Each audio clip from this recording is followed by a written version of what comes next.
this, like my new sweater, that this series is kind of like an unintentional ASMR because it is going to be more soft-spoken and stuff like that. One, to help my voice, and two, I feel like that fits. You know, sometimes it might come up like this, but I think it's mostly going to be more back. And I feel like, at least I get it when someone else is like reading a story, kind of it's soft by like a fireplace. I do feel like I get kind of like an unintentional ASMR from it. So there is some background noise, yeah. But I wanted to show you something first. I got it from a PR package. I think this is a letter opener. It's like a metal. Let me just. Okay. That looks good. Anyway. Let's begin. Like always, just take a seat. I'm gonna be back because I don't want it to be too loud for the mic.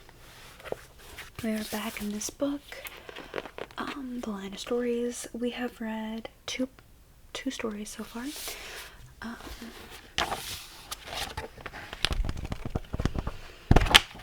I'm gonna go to the index and see what page.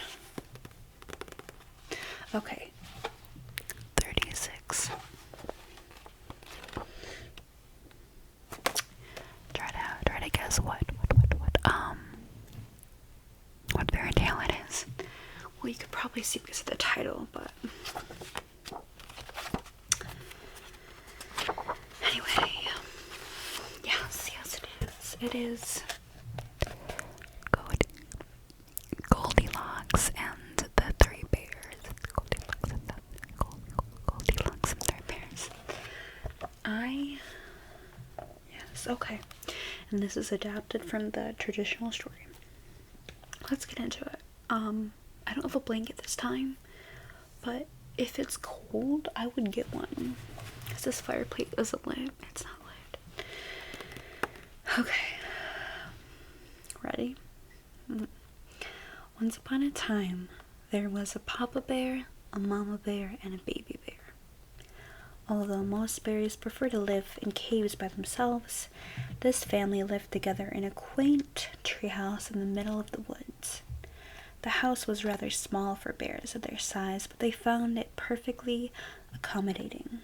Like most families, each bear was different and had his or her own unique set of comforts. In the sitting room, each bear had a special chair. Papa Bear sat in a wooden rocking chair by the fireplace. Mama Bear enjoyed a cushiony armchair by the window, and Baby Bear had a small chair just his size near his big toy chest. At night, when the bears went to bed, they slept on 3 different beds. Papa Bear had a big bed with a stiff mattress. Mama Bear liked to sleep in a medium-sized bed with lots of feather pillows. And Baby Bear slept in a smaller bed that matched his height and width perfectly. One morning, Papa Bear made his family porridge for breakfast. That's my stomach. He poured the porridge into 3 separate bowls, and the bears sat around the kitchen table to enjoy it. It was rare that the family agreed upon something, but as they each took their first bite of breakfast, they all agreed it was too hot. "Why don't we go for a walk outside while we wait for our porridge to cool off?" Papa Bear suggested. "It's been a while since we had a proper family outing." Mama Bear and Baby Bear thought that was an excellent idea, so the family went for a short stroll through the woods while their food cooled off. And taking a walk in the woods that day was a little girl from the nearby village. Her name was Goldilocks, because of her beautiful golden curls. It's a wonder Goldilocks didn't cross paths with the bears, because she came upon the treehouse shortly after the bears left it. She had never seen a house like it before. Goldilocks was a very curious little girl and had never encountered a strange place she didn't want to explore. So she knocked on the door to ask if she could come inside. She gave the door a sturdy knock, and to her surprise, it swung right open. The bears had forgotten to lock the door on their way out. "Hello? Is anyone home?" Goldilocks called into the empty treehouse, but all she heard was her own voice echoing back at her. When no one answered, Goldilocks decided to give herself a tour. The aroma of fresh porridge led her to the kitchen. She saw the 3 bowls laid out on the table. "Porridge, my favorite!" Goldilocks exclaimed. The little girl had worked up such an appetite. Appetite. While walking through the woods that she forgot all her manners. She picked up a spoon and tasted Papa Bear's porridge without asking. It was so warm it burned her tongue. "This porridge is much too hot," Goldilocks said. She scooted over and took a bite of Mama's porridge. It was much closer to the window and it cooled off so much it hardly tasted like porridge at all. There's a little picture. There she is. Next page.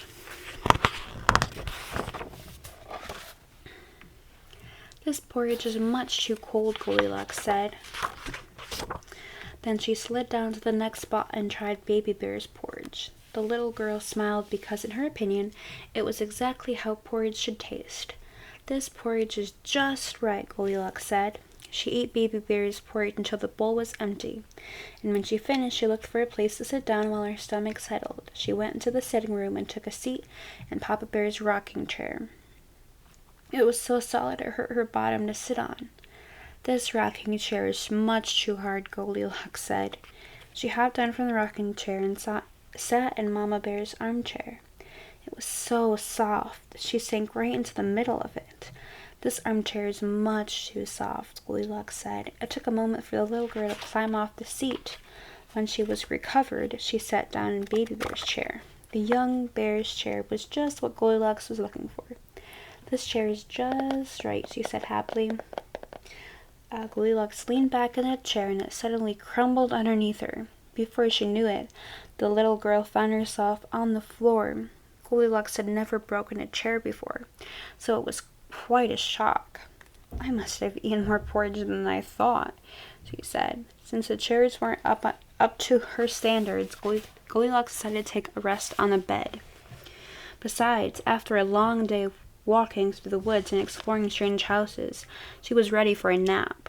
She went to the bear's bedroom and lay down in Papa Bear's bed. "This bed is much too firm," Goldilocks said.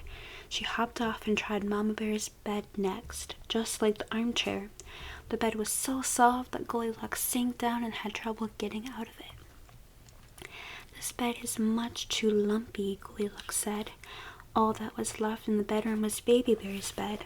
She sat on it first to make sure it could hold her weight.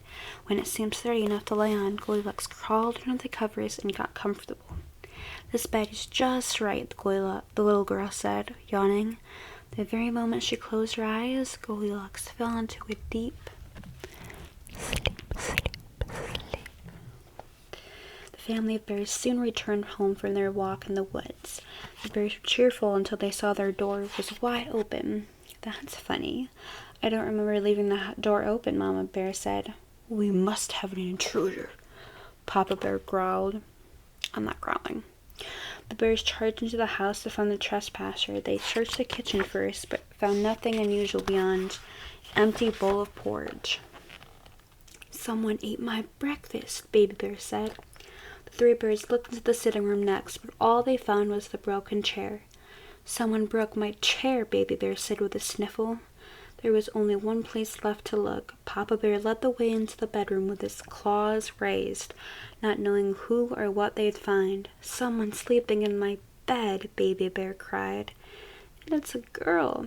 The bears were surprised that a little girl had caused such a mess. They gathered around the bed and stared down at the sleeping child, feeling as if she was being watched. Goldilocks awoke to see the bears surrounding her. She let out a scream that was so high-pitched that 3 bears covered their ears.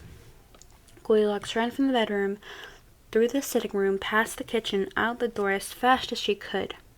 The 3 bears chased the little girl into the woods until they were certain she would never come back to their treehouse. The little girl had learned some valuable lessons the hard way. She never ate someone's porridge, sat in someone's chair, slept in someone's bed, or entered someone's house without permission ever again. The end. There's a big picture. I know you guys like pictures.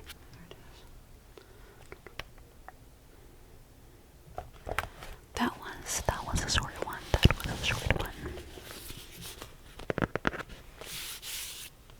We do gotta get a drink because we gotta hydrate, because that's important.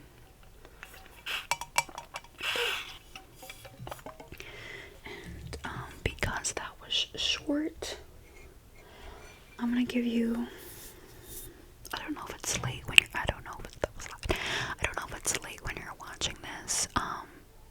And you might have some trouble sleeping, so like I have something.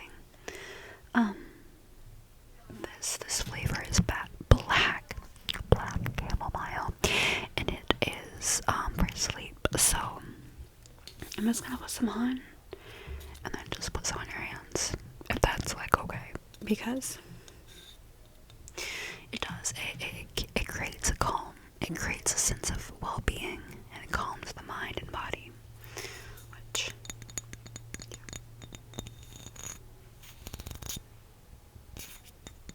Okay. Just gonna put a little on.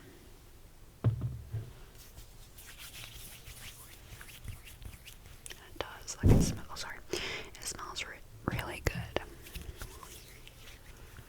Okay. Let me see your hands. I'm just gonna do this one. Just like that. Okay. Let me see the other hand. Come on. Perfect. Okay. Does not feel like a lot better. I'm hoping that will help with sleep. So thank you for coming. It's been short, but it's